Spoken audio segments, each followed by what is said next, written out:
Hey everybody, welcome back to the Born Country Podcast, where we take a look back at the great country music of the 90s with the artists who were there and the artists of today and which it inspired.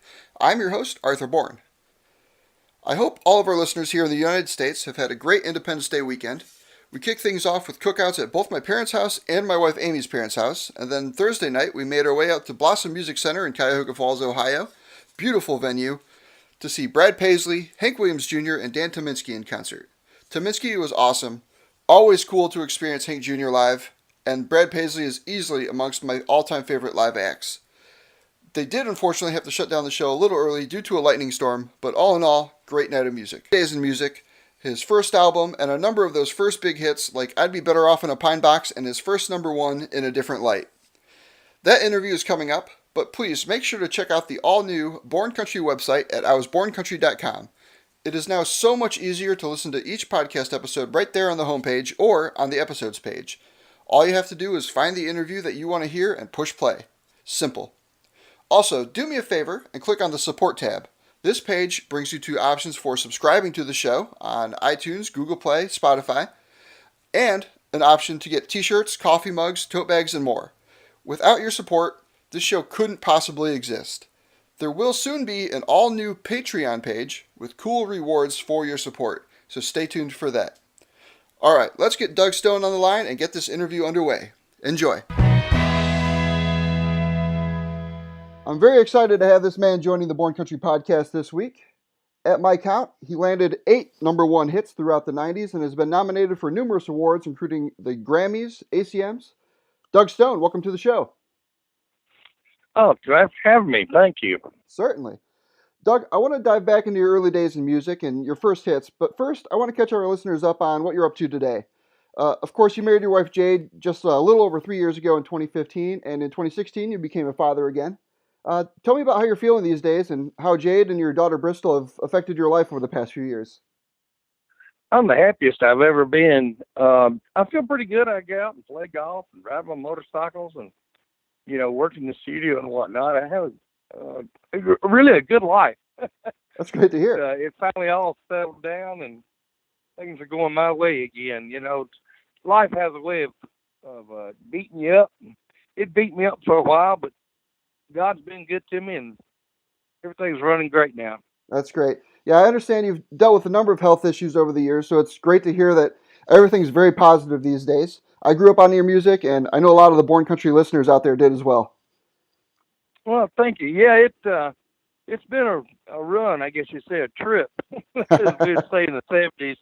It's definitely not been boring, that's for sure. I want to go all the way back now. You were born in Georgia, and you were interested in music very early on.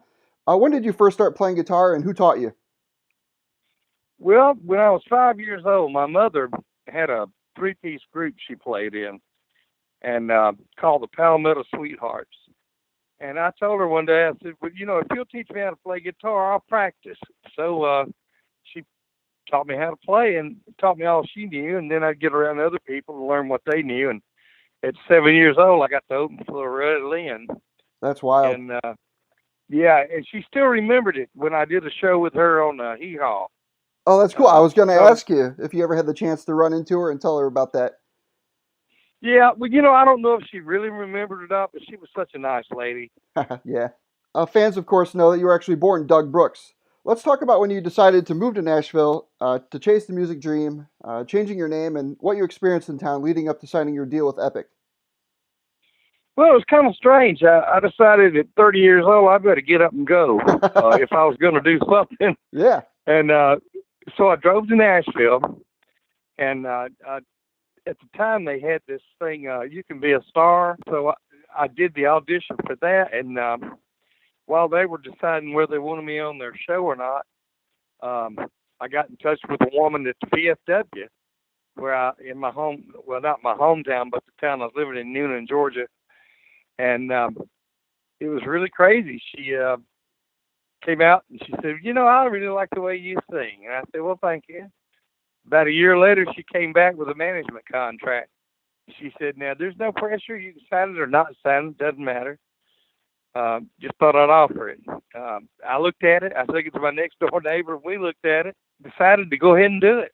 And she got me in touch with Doug Johnson, and he did 3 songs in a different light. These Lips Don't Know How to Say Goodbye and Pine Box. And we got the deal. It's my understanding that you were the only artist that Bob Montgomery at Epic ever signed without seeing a live performance first. Well, he did see me perform. I went to his office. Okay. And sat down. It was really kind of crazy. I walked in the office and the secretary just grinned from ear to ear.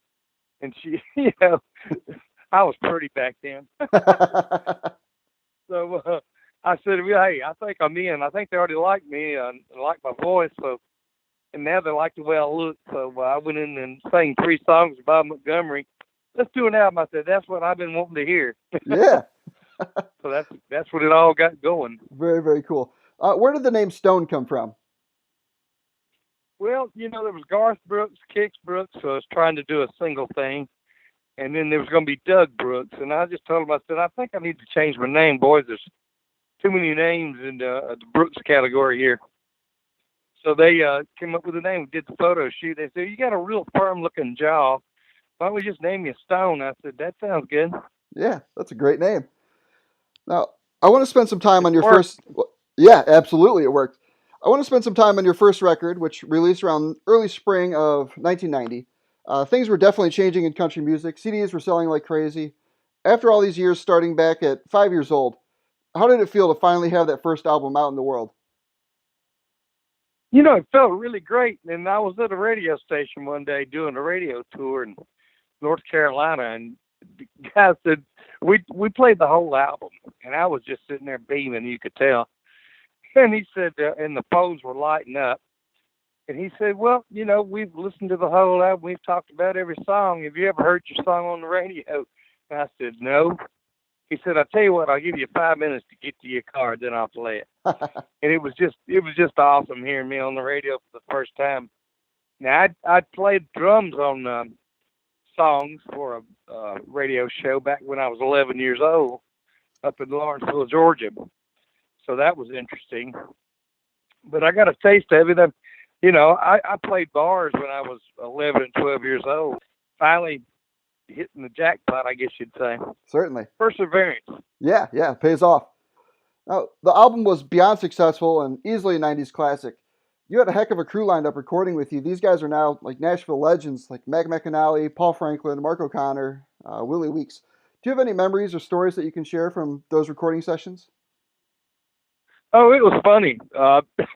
Mark O'Connor came in and was doing Pine Box, and he's sitting there and he's just ripping that fiddle. All of a sudden the song starts, he goes, oh my God. But those guys were amazing, are amazing, still amazing. I always used Owen Hale on drums because he's one of those drummers where he didn't play too much, but he played exactly what the song needed. Okay. And was real creative. All those guys are creative. Paul Franklin, what a steel player. Yeah. And such a nice guy. Mark O'Connor, same. Owen Hale, same. Brent Rowan. Every one of the guys were just, Willie Weeks just amazed me playing the bass. And I asked him, I said, man, you don't hit the strings very hard, do you? He says, no, I just barely touch them. And just the techniques these guys, I'd never seen a bunch of guys that could sit down and write what you just played them and play it right back to you. It was amazing. We'd go in there and 3 run-throughs, and we were done. That was the song. Well, the debut album featured some incredibly memorable hits. The first single, I'd Be Better Off in a Pine Box, along with warning labels from another album later on down the line, easily 2 of the most country songs to be released in the era. Pine Box was followed up by 14 Minutes Old, and These Lips Don't Know How to Say Goodbye. And then the big one came. Tell me about In a Different Light, where it came from, and what it meant to you that it took you all the way to number 1. Yeah, when I first heard it, the guy doing the demo was smacking. It sounded like he was chewing on a cigar or something. And he'd go, every morning I watch you smack. And then I walk into the office And I'm like, my God, what a great song.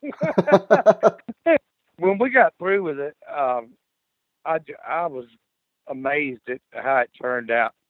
And it was the first time I'd ever worked with a producer of that caliber, Doug Johnson. And I don't know, I was just amazed. I went to the label. I told them we did Pine Box, These Lips Around to Say Goodbye. And then I said, well, what are we going to do for the next single? And they said, I don't know, what do you think? And I said, well, Different Light seems to be the song for me. I think it's the best one on the album. And they said, oh, we wasn't even thinking about that. And I said, what, are you crazy? And Jack Laymeyer said, well, if you believe that strong in it, we'll release it. And it was my first, of course, Lips went number one on one chart, but In a Different Light just it cleared the whole board. I mean, it was number one on everything. And still to date, my most played song. Well, more albums and more number one hits would follow, which I'd love to have you back on the show to discuss again at a later date, because I love a lot of the later singles like Little Houses and Born in the Dark. But I want to ask you about your acting debut in the 1995 film Gordy. It was kind of crazy because I'd never acted, but I always wanted to. And it was really funny because they always say, well, don't act with kids or animals because they'll overshadow you. And I'm like, well, I did them both to start with. Got that out of the way. Yeah. It was really fun. I'll never forget, I asked the other actors, which they were real actors. I said, is there any pointers you can give me? Because I've never done this. And they said, know your lines, know everybody else's lines, and react to what you hear. And I said, okay. You had a number of years of music video experience under your belt by the time Gordy came along. Did the short form on camera experience help you in the film, or did you find it to be a completely different animal? Oh, it's a totally different animal.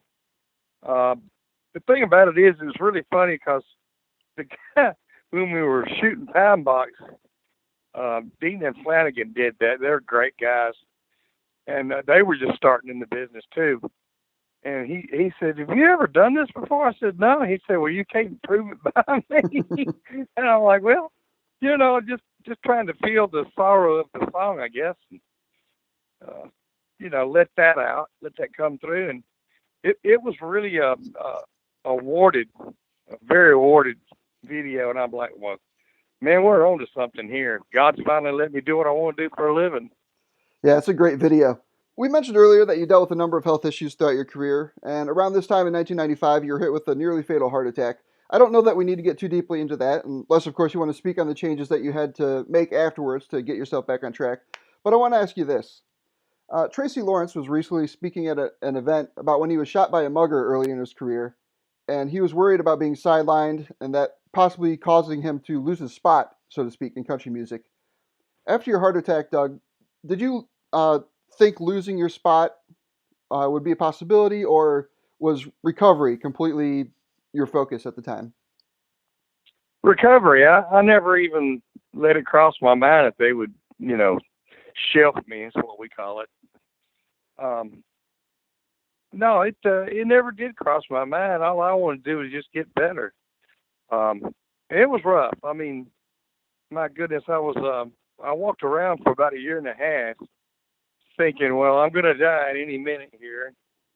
And then I seen a guy coming down the sidewalk in Nashville in a wheelchair with no legs. And all of a sudden it was like, whoop, I'm okay now. If he can get out and get with it, I can definitely get with it. So I quit worrying about it. 3 years later, I had a heart attack. A year later, I had a stroke. And it's been something else. And then I crashed an airplane, 2 trucks, and motorcycle in 1 year. Sheesh. It's been, but people say, well, what are you doing flying? I said, well, life is here to live. If you don't do something with it, even if you get killed doing what you want to do, then that was your life. I mean, get out and enjoy it. It's here to live. You can't be scared of living. You can't be scared of dying. So, get out and live. That's what I say. I'm still enjoying myself. I ride motorcycles, play golf, do whatever I want to do. Well, luckily for yourself, and of course all your fans, you did indeed recover, and you've been recording and performing ever since. You no longer deal with the Nashville system. You record everything at home in your own studio. Is that right? Correct. Yeah.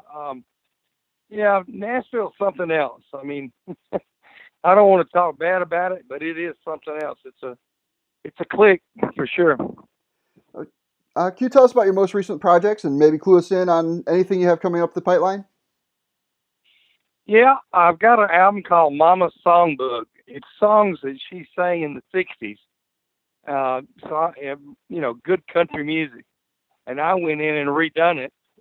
Not redone it, but redid the songs. And there's also one on there that she wrote. It doesn't sound right me singing it, but I wanted to put one of her songs on the album since it was about her. And I don't know, I'm very proud of it. I did it with my band members from about 15 years ago. I've been working on this thing. And I've got 2 or 3 albums in the works right now. It should be out sometime this year. I've been telling the fans it is coming out, but one of them for sure is coming out within the next 2 months. Oh, great. The Mama's Songbook. Very cool. We'll be keeping an eye out for that. Doug, It'll be on my website, so tell people to go to my website. Absolutely. Doug, before we wrap up, I want to run you through a little lightning round of sort. I have a few fellow artist names that I'd like to throw your way. Maybe give your thoughts on them if you could, in as little or extended detail as you like.